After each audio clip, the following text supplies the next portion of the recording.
Et la réaction du Parlement était celle-ci, je vous le cite, « Nous ne sommes pas habilités à juger les publications, les propos et les positions de nos élus. » En d'autres termes, tout ce que peut dire Rima Hassan, ça ne les concerne pas, c'est pas leur sujet, c'est pas leur problème. Dire le Hamas, c'est une action légitime, ce n'est pas leur problème non plus. Eh bien, nous avons le plaisir d'être ce matin en ligne avec Samuel Madar. Samuel, bonjour. Bonjour, merci pour l'invitation. Merci d'avoir accepté cette invitation. Je rappelle à nos auditeurs que vous êtes le directeur exécutif de l'ONG European Union Watch. Avec vous, je voudrais que l'on aborde un dossier qui est celui de Rima Hassan et en particulier de l'enquête que votre organisation a menée, une enquête et un rapport très détaillé qu'elle a publié récemment, il y a quelques jours à peine, sur ce que l'on pourrait appeler le silence du Parlement européen face à ce qui est interprété comme des dérives de Rima Hassan, effectivement des dérives au cours des derniers mois, des dernières années, depuis qu'elle est députée européenne. Alors d'abord, je voudrais vous poser la question, pourquoi avez-vous décidé d'enquêter sur ce sujet ? Quelles sont les sonnettes d'alarme que vous avez remarquées, qui vous ont poussé à enquêter sur ce dossier-là en particulier au sein du Parlement européen ? Écoutez, les sonnettes d'alarme sont multiples, on les compte par dizaines aujourd'hui. Et ce qui m'a particulièrement alerté, c'est justement deux alertes en particulier. La première est en 2024, suite à la présence de Rima Hassan dans une manifestation en Jordanie, en hommage à Ismaël Haniyeh, donc qui était à l'époque chef du Hamas. Suite à quoi, plus de 50 députés français ont adressé un courrier d'alerte à Roberta Metsola, qui est donc la présidente du Parlement européen. Quelques jours plus tard, l'eurodéputée belge Assita Konko, elle aussi, demande une enquête parlementaire à Roberta Metsola. Et 2 ans plus tard, il n'y a toujours pas de réponse. Et 2 ans plus tard, nous avons une triple convocation judiciaire de Rima Hassan sans qu'il n'y ait toujours aucune réaction du Parlement européen. C'est ce postulat qui m'a alerté.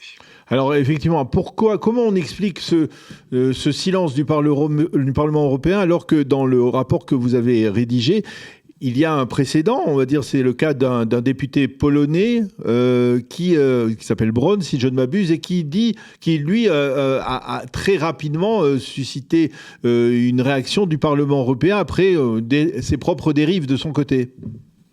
Alors, le cas de Gregor Braun est intéressant, effectivement, parce qu'il y a eu une réaction du Parlement européen, aussi parce que les autorités polonaises avaient réagi en alertant. Pour vous donner un petit peu de contexte, un petit peu juridique, rapidement, la levée d'immunité dépend des autorités judiciaires du pays concerné. En l'état, c'est le procureur de la République française qui doit alerter le Parlement européen afin qu'il y ait une potentielle levée d'immunité. C'est un petit peu Roberta Metsola n'a pas compétence à le faire elle-même. En revanche, elle dispose d'autres outils de sanctions qu'elle n'a toujours pas appliqués parce qu'elle ne ressent pas le besoin justement d'étudier la question. C'est ça qui m'interroge également. Alors, c'est-à-dire la présidente du Parlement européen peut décider de sanctions contre Rima Hassan, mais elle ne peut pas pousser la justice du pays de Rima Hassan à agir. C'est ça, on est d'accord. Si on parle uniquement de la levée d'immunité, ça dépend effectivement d'un coup d'envoi, si j'ose dire, du pays concerné, du pays d'origine de l'élu. Et sinon, c'est pas possible. Sinon, c'est pas possible. En revanche, il y a d'autres outils qui peuvent aller du blâme jusqu'à la suppression d'indemnités pour l'élu. Et jusqu'à présent, la seule sanction qui a été appliquée à Rima Hassan est un blâme pour un fait mineur qui était celui d'enregistrer une partie dans l'hémicycle et publier ensuite sur les réseaux. Ah, d'enregistrer oui, au fait. Ce qui n'est pas très maigre comme sanction, compte tenu de l'éventail de la documentation qui est publiée dans le rapport. Alors, comment vous expliquez ce silence du Parlement européen et peut-être même aussi, on va dire, le silence de la justice française ? Alors, le silence de la justice française est assez étonnant parce que ça fait quand même un certain nombre d'années maintenant qu'elle est alertée, qu'il y a également des troubles à l'ordre public qui ont été constatés. On sait que dans plusieurs conférences que Rima Hassan était censée produire, elles ont été annulées pour troubles à l'ordre public. Et il y a également, voilà, ce que je documente beaucoup dans le rapport, il y a, comme vous l'avez souligné tout à l'heure, 35 pages, donc c'est parfaitement documenté. On est aujourd'hui à un tournant, parce qu'il y a une triple convocation judiciaire, une qui aura lieu le 7 juillet prochain Mhm. et deux autres qui auront lieu le 16 septembre prochain, notamment pour apologie de terrorisme. Ça, c'est pour la partie juridique. C'est Pour en la France, hein, partie... pour être précis, ce sont Tout à fait. des initiatives qui sont prises en France, même au sein de la justice française. Exactement. Là où on commence à avoir une interrogation qui est sans réponse, c'est au niveau effectivement du Parlement européen. Parce qu'il n'y a toujours pas de réaction. Il y a un silence de leur part où on a du mal à comprendre ce qu'ils peuvent juger utile ou non à sanctionner. En Alors, l'état, oui. alors comment vous expliquez ce silence, hein, genre parce que c'est probablement la question centrale de ce rapport. Alors, je n'ai pas d'explication claire et nette. Je peux juste vous dire la réaction qu'a eue le Parlement européen à la suite de la publication du rapport. Parce que le Figaro a publié un article sur le rapport que j'avais réalisé. Et la réaction du Parlement était celle-ci. Je vous le cite. Nous ne sommes pas habilités à juger les publications, les propos et les positions de nos élus. En d'autres termes, tout ce que peut dire Rima Hassan, ça ne les concerne pas, c'est pas leur sujet, c'est pas leur problème. Même ce qu'elle Et peut c'est faire là, aussi, même ce qu'elle peut faire, pas seulement ce qu'elle peut dire. mais par exemple, le fait de dire j'invite les franco-palestiniens à aller rejoindre la résistance armée, ce n'est pas un problème pour le Parlement européen. Ils n'ont pas de droit de regard. Dire le Hamas a une... comment c'était quoi son propos le Hamas a une action légitime, ce n'est pas leur problème non plus. Et des propos comme ceux-ci, c'est toujours pas leur problème.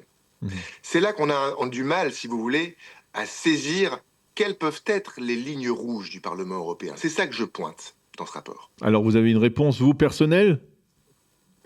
Si je l'avais, je l'aurais déjà dite. Malheureusement, je peux pas. Non, ça veut dire, est-ce que on va poser la question clairement, est-ce que Rima Hassan bénéficie au sein du Parlement européen de soutien qui peut-être la met à l'abri de toute démarche judiciaire et de toute levée de son immunité parlementaire? En tout cas, tout ce que je peux vous dire, c'est que le silence invite à toute interprétation, y compris celle-ci, évidemment. Et que le meilleur moyen de pouvoir rompre ces interprétations diverses et variées qui peuvent même aller, soyons fous, jusqu'à la théorie du complot si on en a envie, le meilleur moyen de rompre ces interprétations, c'est justement de répondre, c'est justement de réagir et c'est justement de statuer dessus. Et on n'y est pas. Et alors, vous voulez dire que même en dépit des pressions, hein, même de dizaines de députés, d'eurodéputés, eh bien, il n'y a pas de mouvement au sein de la présidence du Parlement européen?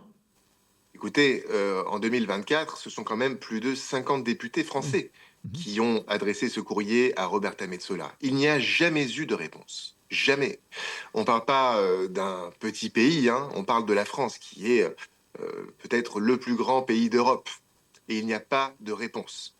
Moi, ça m'interroge, ça me préoccupe. Et comme vous le dites, la réponse à tout ça, qu'est-ce que c'est? À chacun de se faire sa propre réponse parce qu'il n'en donne pas. Le cas Hassan, tel que vous le décrivez, c'est totalement unique au sein du Parlement européen. Il n'y a pas d'exemple comparable, à part donc ce cas de Braun, du député polonais, qui peut ressembler à ce cas-là, de silence.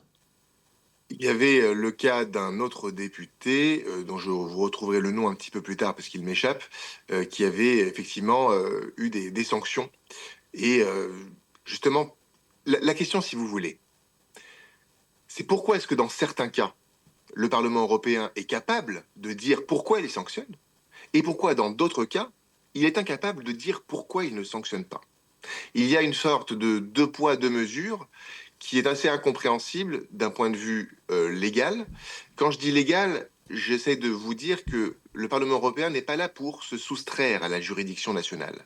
En revanche, elle dispose d'outils de sanctions internes qu'elle est capable d'appliquer. mais qu'elle Et n'applique qu'elle pas. n'applique pas. Alors, quels sont les leviers de pression dont vous disposez, dont on peut disposer pour modifier une telle situation au sein du Parlement européen? Alors moi, personnellement, je Non, vous, je dispose dis, pas. lorsque je dis votre Ouais. association, mais je suppose que vous avez une capacité de lobbying auprès de députés, que ce soit des députés français, mais ça peut être aussi des députés européens qui adhèrent à ce genre de préoccupations. Moi, je ne me considère pas comme étant un lobbyiste. Je me Oui. considère comme étant ce qu'on appelle un watchdog, c'est-à-dire un garde-fou du Parlement Mhm. européen, qui est là pour vérifier qu'il n'y a pas d'écart entre les valeurs prônées par le Parlement européen et ce qu'elle applique en réalité.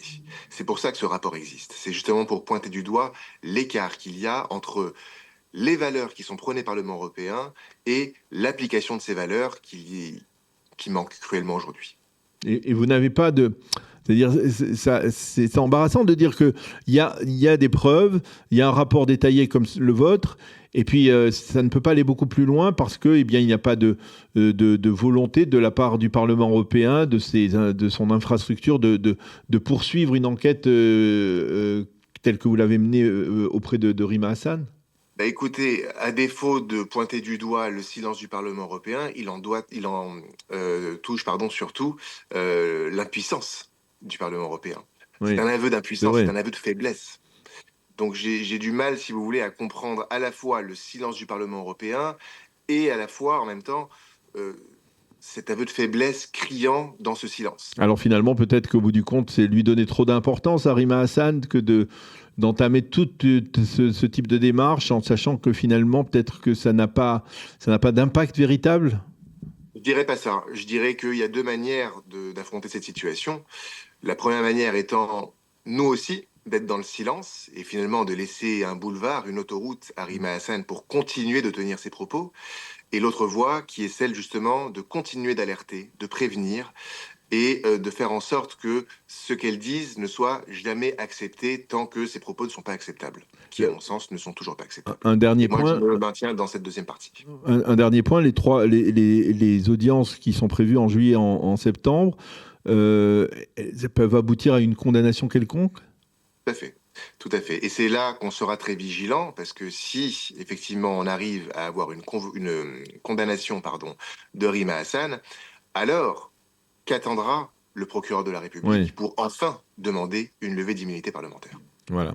Eh bien, on peut espérer que justement cette démarche, ces deux démarches, donc dans quelques mois, eh bien, puissent peut-être faire bouger les choses, parce qu'effectivement, on le voit, il y a une forme de rigidité au sein du Parlement européen. On peut la comprendre hein, quand on connaît un peu d'une certaine manière l'attitude de l'Europe envers l'État d'Israël et on va dire la tendance très pro-palestinienne d'une partie importante des députés du Parlement européen. On peut la comprendre, on peut certainement pas la justifier, mais on peut la comprendre. Merci beaucoup, Merci à Samuel vous. Madar, d'avoir accepté de répondre à nos questions et pour ce rapport important rendu public ces derniers jours sur le silence du Parlement européen concernant les activités et les propos de Rima Hassan. Bonne journée, à bientôt. Merci à vous aussi.